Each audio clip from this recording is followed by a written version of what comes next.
Nanalo si General Torre.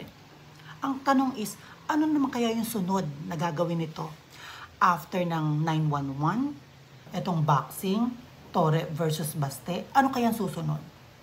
Aliw na kami kasabay ng pagtaas ng mga tax na ginawa sa aming mga Pilipino.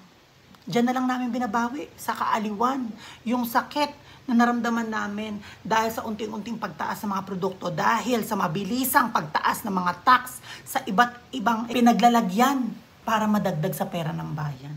Comment tayo dito kay General Torre at saka kay Baste. Magbubugbugan sa ring, okay?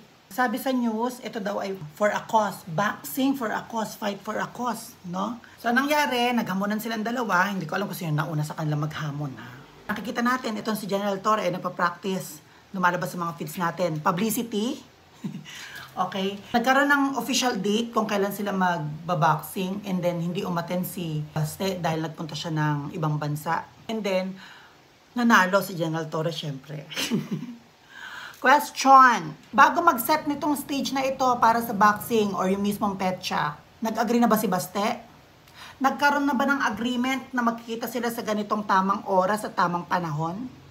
O lahat ito plano ni General Torre? Yung naging resulta ay hindi rin naman naging maganda sa image niya. Pagtapos ng pagsasagawa ni General Torre, na halos pinagtawanan ng karamihan dahil dito sa 3 minutes na corresponding kapag tumawag ka sa 911, ito naman ang sumunod, no? So, ipinanalo niya ang sarili niya dahil hindi dumating si Baste. Bakit ka magtatayo ng isang schedule na ikaw ang nasunod nang walang agreement ng dalawang parties? No? Ng dalawang boksingero. Sino nagplano niyan? Magkano ang nagastos dyan? At anong palabas yan? Sa ginawa ni General Torre na pagkapanalo, syempre inayos niya yan lahat. O ito ang budget dyan, yung mga tao, di ba? Hindi mo naman pwedeng hindi ginastosan yan. Na sana nga yung ginastos na lang dyan eh. Sa venue na yan eh. Yan na lang ang pinandonate sa mga tao. Ibinigay sa mga tao kung gusto talaga ng pantulong. Ginamit pa yung salitang boxing for a cause. No? Hindi nyo kami maluloko.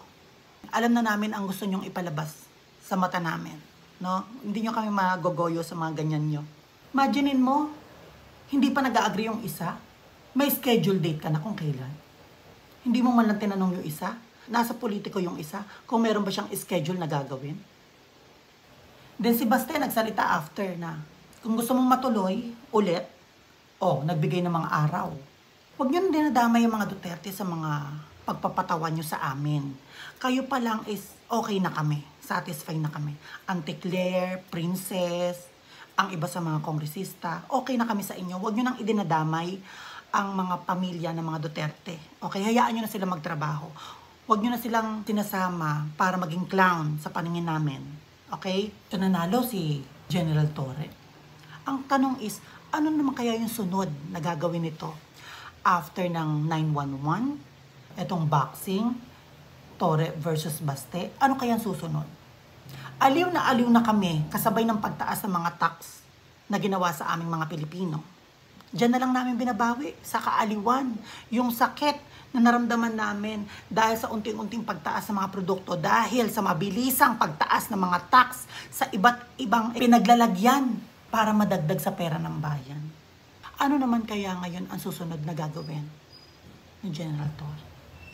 Kung ako dito kay Baste, patulan niya isang beses. Kasi gusto nito is entertainment. Kung makakarating kay Baste Duterte, pagbigyan mo na. Isa lang. Grabing mga publicity ang mga ginagawa nyo ngayon. Panglihis sa mga nakikita naming kamalian sa nangyayari sa bansa. Huwag kayong mag-alala. Naka-multitask ang isip namin.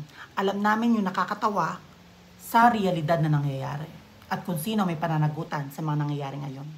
Alam namin yun. So let's wait para sa rematch.